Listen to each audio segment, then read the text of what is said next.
Deus na visão espírita é o tema da entrevista de hoje. Acompanhe conosco.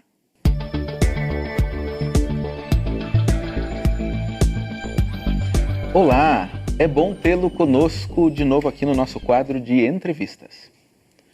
Hoje vem aqui falar conosco Telmo Flores dos Santos, que é oficial da Força Aérea aposentado, membro da Casa Espírita João Guione de Campo Largo, e vai conversar conosco um pouco a respeito da visão espírita de Deus.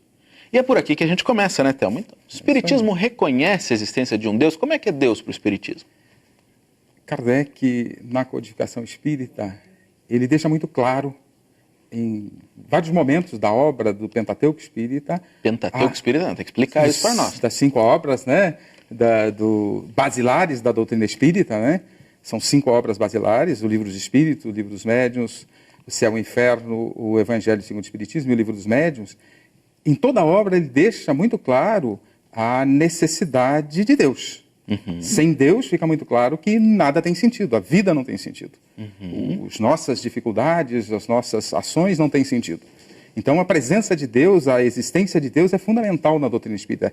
É um dos fundamentos da doutrina espírita. Se podemos dizer o maior, não poderia deixar de ser o maior. Então, dos princípios. E é tão importante que Kardec, no Livro dos Espíritos, que é a obra primeira da codificação espírita, certo, ela está organizada na forma de perguntas e respostas. Kardec direciona a pergunta aos espíritos e está organizada da pergunta 1 a 1019. É claro que tem mais perguntas, porque Kardec, alguns temas ele precisa refazer, requestionar. Mas ele começa o Livro dos Espíritos com a pergunta número 1, perguntando aos espíritos: que é Deus? Você vai contar para nós ou vai esconder isso, Tam? Qual que é a resposta? Os espíritos respondem: inteligência suprema e causa primária de todas as coisas. A maior inteligência do universo, não há outra maior que Deus. Se houvesse outra, este seria Deus. Entendi. E a causa primária de todas as coisas, aquele que deu início a tudo, aquele que deu a origem a tudo, é o causador de tudo. Essa é a base da resposta dos espíritos. Eu estou entendendo que essa resposta nos dá princípios, né? Sim. Porque é possível, o Espiritismo acha que é possível o homem entender inteiramente qual que é a natureza de Deus, compreender essa intimidade de Deus? Kardec faz essa pergunta na pergunta número 10 do Livro dos Espíritos. Ele também tem essa preocupação. Se é dado ao homem ter a compreensão dessa natureza íntima de Deus? Os Espíritos respondem que não. Porque vos faltam os sentidos. Porque falta algum sentido para que a gente chegue a este entendimento da natureza de Deus.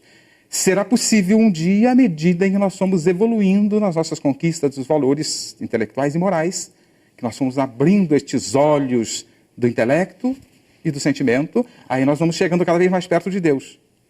Entendi. Até que um dia possamos chegar como Jesus chegou, né? Eu e o Pai somos um. Somos um. Quando nós amarmos como Jesus amou, e ele assevera que isto é possível, nós também estaremos ali, poderemos dizer: eu e o Pai somos um. Se eu estou bem lembrado, né, Jesus tinha dito assim que aqueles que têm puro coração é que tem esse contato, mas é que vem em Deus mesmo, né? Que tem essa clareza. É a conquista dos valores, dos sentimentos, dos valores morais, das nossas ações na direção do bem, nós estaremos nos aproximando de Deus. Logo, e aí vamos compreender mais facilmente essa natureza íntima. Logo de seria Deus. correto dizer que está em nós esse afastamento de Deus, que nós que temos construímos essa dificuldade? As nossas limitações, as nossas imperfeições é que nos deixam afastados de Deus. Nós precisamos caminhar na direção dele através da conquista dos valores. Que Jesus nos faz os valores, nos dá as ferramentas para este caminhar. Então, se eu tenho essa dificuldade para fazer esse contato, não é que Deus se esqueceu de mim, como muitos dizem, né? Parece que Deus me abandonou, se esqueceu de mim. Não. Então não é correto isso. Nós estamos afastados de Deus pelas nossas ações, mas Ele está o tempo todo conosco, cuidando de nós como Pai amoroso e bom que eu é. Mas nós precisamos fazer a nossa parte. Entendi. E tem assim, então, como você dizer para nós alguma coisa a respeito das provas dessa existência de Deus? Porque você me falou que quando a gente for perfeito, puro, a gente vai ter... Mas nesse estágio que nós estamos, tem como eu saber disso? Claro, na primeira parte do Livro dos Espíritos, Kardec já faz um aprofundamento razoável a respeito das questões de Deus, porque há necessidade de nos aproximarmos de Deus. Já que não é dado ao homem conhecer e chegar à sua natureza íntima, precisamos de alguma forma para chegar a Deus. E ele questiona, lá na pergunta número 4, ele vai questionar os espíritos das provas da existência de Deus. E os espíritos sugerem que utilizemos um axioma da nossa própria ciência. Opa! Diz esse axioma da própria ciência. Diz esse axioma que a todo efeito é uma causa que lhe deu origem. Certo. E, obrigatoriamente, se o efeito é inteligente, a causa tem que ser inteligente. Dito de outra forma, pela obra se conhece o autor. Vamos decodificar um pouquinho isso? Vamos ver. Se nós imaginarmos esse móvel que estamos sentados, essa cadeira, provavelmente um marceneiro, um moveleiro e um estofador a fizeram. Se ela tem boa qualidade, um moveleiro de boa qualidade fez essa cadeira. Mas se você observar um computador, você vai ter certeza que não foi um moveleiro que fez. Precisou de um engenheiro eletrônico, um design de alguns equipamentos e componentes e assim por diante. Então, pela obra, você reconhece. Olha, um computador foi um engenheiro que fez. Uma cadeira foi um moveleiro que fez. Usando este recurso, nós podemos encontrar Deus. Se nós olharmos para o universo e vemos uma noite que a gente costuma chamar da aeronáutica de céu de brigadeiro, né? Noite clara, nós vemos no céu bilhões de luzes penduradas lá. Estas luzes penduradas no céu, girando há bilhões de anos e pela eternidade, harmonicamente, é um efeito altamente inteligente. Não tem a mão do homem. Precisa de uma inteligência muito superior à do homem para produzir esta questão. E encontramos Deus pela obra. Dá para imaginar, então, essa grandiosidade de Deus. Dá para imaginar pela obra. Estamos começando a entender, mas nós vamos continuar depois do nosso intervalo. Fique conosco, Renata. Aguarde um instante só. Vamos para um breve intervalo e logo voltaremos com a entrevista.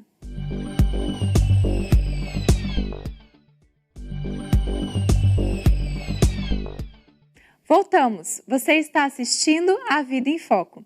Fique agora com a segunda parte da entrevista. Confira. Obrigado, Renata. Então, nosso intervalo foi rapidinho. Que bom para a gente voltar aqui à nossa entrevista com o Telmo. Telmo, você me dizia antes, lá nos bastidores, antes de começar, que nós devemos encontrar Deus pela razão e pela obra. O que quer dizer isso, Telmo? Nós já referenciamos um pouco, né? Observar o universo, citamos antes do intervalo, observarmos o universo, essas luzes penduradas no céu, como uma obra de efeito inteligente. Então, é raciocinando para encontrar Deus dessa forma. Olhando para nós, para esse corpo físico que Deus nos permite estarmos aqui experienciando na Terra, também é uma obra maravilhosa, e olhando para ela, analisando suas ações, podemos encontrar Deus desta forma. Encontrar Deus pela razão é necessário para nos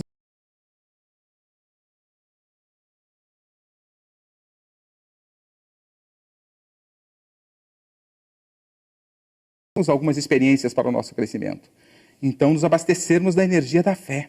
Estou entendendo. Essa energia da fé, para a gente se conversar aqui, nós utilizamos a energia produzida pelos alimentos e pela respiração. Entendi. Mas enquanto espíritos, para enfrentarmos os nossos embates do dia a dia, as nossas experiências, precisamos de uma energia um pouquinho diferente, que é a energia da fé. Aliás, Telmo, você está me dizendo isso? Eu estou lembrando que você citou no começo o Kardec, né? Allan Kardec, o codificador da doutrina espírita.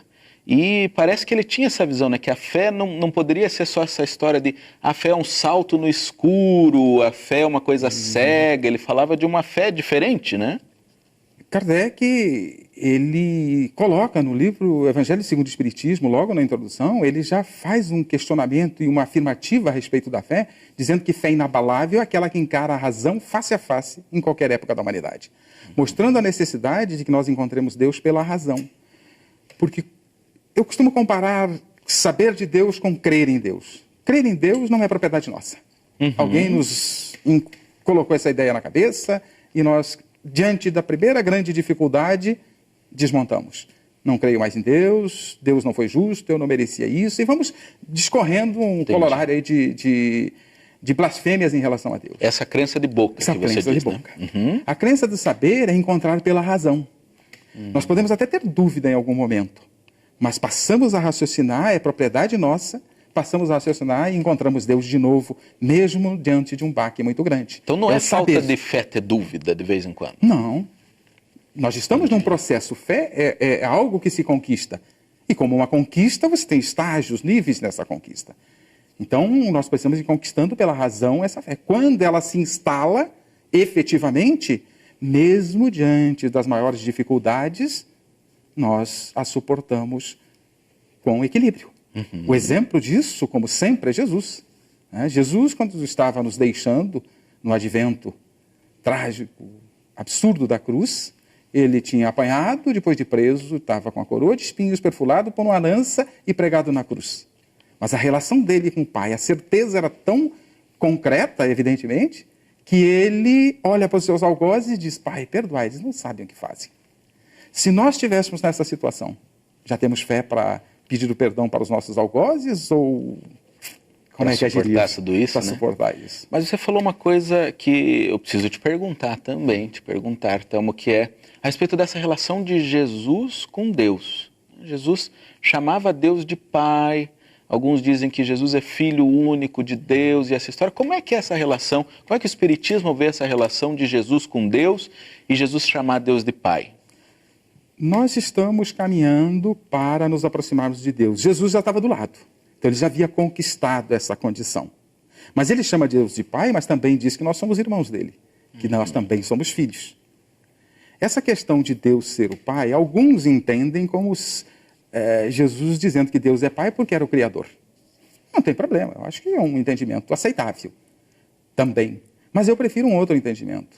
Jesus, como ele, nos seus ensinamentos todos, ele utiliza algo conhecido, uma história, uma parábola, um conto, um exemplo, para chegar ao desconhecido, para nos trazer a informação do desconhecido. Isso até é uma prática na própria ciência. Você pega um nível que você está e dá um passo à frente para chegar a um novo entendimento.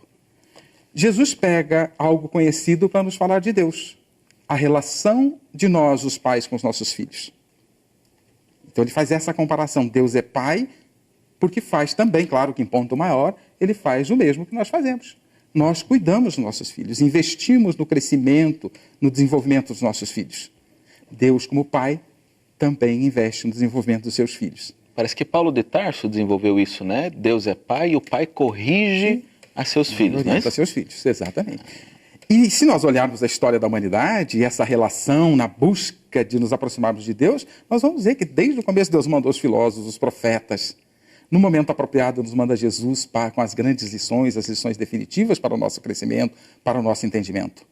Tanto que Jesus diz: ninguém vai ao Pai senão por mim, eu sou o caminho, a verdade e a vida. Ou seja, ele traz as lições definitivas. Mas como há um processo de desenvolvimento, cada lição tem que vir no momento apropriado. Assim como acontece nas nossas escolas, na educação dos nossos filhos, né? Nós vamos dando as lições e oferecendo as oportunidades na medida que eles se desenvolvem e estão preparados para novas lições. Logo, como pai perfeito cuida de forma perfeita dos seus filhos. Não tem nada errado. Porque às vezes a gente, como pai, quer acertar e acaba dando aqueles deslizes, isso, né? Por isso se tem em ponto maior, Deus cuida dos filhos da mesma forma que nós cuidamos dos nossos filhos, respeitadas as proporções. Então Jesus pegou algo conhecido, nós pais cuidando dos filhos, e nos levando a entender Deus como pai cuidando dos filhos. Aí fica uma questão: quem é o filho? Agora eu vou te fazer a pergunta. Os filhos são os espíritos. Né? Então, os filhos de Deus são os espíritos. Então, Deus cuida dos seus filhos, os espíritos. O corpo vai ficar por aqui. O corpo fica, quer dizer que... Tanto que Emmanuel... Nós não somos o corpo.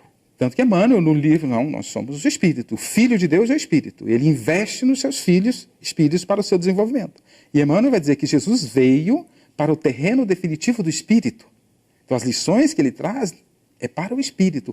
Os filhos de Deus, Deus cuidando dos seus filhos. Por isso, Deus é pai. Entendi. Ele não, é como nós não estamos cuidando da roupa das crianças, mas das crianças em si. Essa acho que é a correlação. Isso. A gente até dá uma cuidadinha no uniforme dos filhos, né? Manda lavar, coisa e tal. Deus nos manda os médicos aí para cuidar do nosso uniforme, mas o objetivo principal de estarmos aqui não é o uniforme, é o espírito. É crescermos espiritualmente. É o crescermos espiritualmente. Eu queria avançar mais um pouquinho nessa questão da compreensão de Deus. Você disse para nós que nós temos essa busca pela razão, mas ao mesmo tempo nos disse que é impossível no nosso atual estágio conseguir tudo isso. Então, além do que você falou do Allan Kardec, no Livro dos Espíritos, existe alguma outra coisa que você possa nos colocar nessa busca da razão, outros meios para a gente fazer essa busca racional do contato com Deus? Você tem um minuto para ir nos contando. Estudando a obra, estudando também as possibilidades de atributos do Criador. Eu imagino que, por essa linha, se nós, quando estamos num processo de desenvolvimento, procuramos desenvolver valores morais, paciência, tolerância, compreensão, Deus deve ter esses atributos no seu máximo. Né? Agora fica uma questão, o que é o máximo desses atributos? E aí a gente utiliza algo inexplicável para explicar o inexplicável. Deus tem justiça, bondade, amor, paciência, compreensão no infinito. E o que é infinito? Explicamos algo inexplicável com outra coisa inexplicável, mas serve. Ou seja, ele tem nos limites que está fora do nosso alcance. Então, encontramos Deus também pelos seus atributos. Deus é imutável, Deus é permanente, é eterno. As leis de Deus são imutáveis e assim por diante. Estamos encontrando Deus desta forma. Isso é encontrar Deus pela razão, é refletir nas possibilidades que nós temos ao nosso alcance para isso. E de acordo com o nosso nível de desenvoltura. Ok, então, só posso agradecer então por você nos ajudar a compreender um pouquinho mais esse caminho com Deus. E você fique conosco, porque nós temos ainda muitos quadros pela frente.